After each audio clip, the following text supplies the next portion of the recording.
वज़ीर आज़म शहबाज शरीफ ने ईद उल अज़हा के बाबरकत मौके पर अहले वतन और पूरी उम्मत मुस्लिमा को दिल की गहराइयों से मुबारकबाद पेश की है।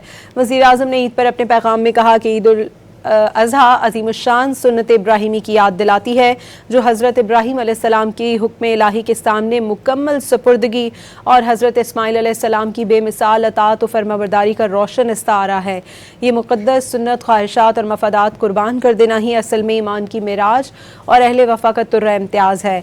अपने पैगाम में उन्होंने मादर वतन के दिफा और दहशतगर्दी के वाक़यात में जान कुर्बान करने वाले शोहदा की कुर्बानी का भी जिक्र किया और उन्हें कौमी फ़ख्र करार दिया। वज़ीर आज़म ने पूरी कौम की जानिब से फ़लस्तीनी और मकबूजा कश्मीर के मज़लूम भाइयों और बहनों के साथ मुकम्मल इज़हार यकजहती का भी इजहार किया।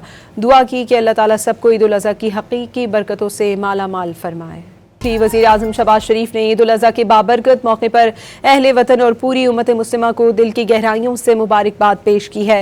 वज़ीर आज़म ने ईद पर अपने पैगाम में कहा कि ईद उल अज़हा अज़ीमुश्शान सुन्नत इब्राहिमी की याद दिलाती है, जो हज़रत इब्राहीम अलैहिस्सलाम की हुक्म इलाही के सामने मुकम्मल सुपुर्दगी और हज़रत इस्माइल अलैहिस्सलाम की बेमिसाल अताअत और फरमाबरदारी का रोशन इस्तारा है। ये मुक़द्दस सुन्नत, ख्वाहिशात और मफादात कुर्बान कर देना ही असल में ईमान की मेराज और अहले वफ़ा का तुर्रा इम्तियाज़ है।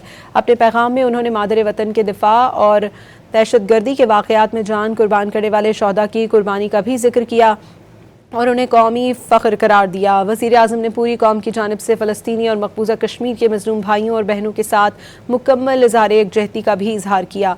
दुआ की कि अल्लाह ताला सबको ईद उल अज़हा की हक़ीक़ी बरकतों से माला माल फरमाए।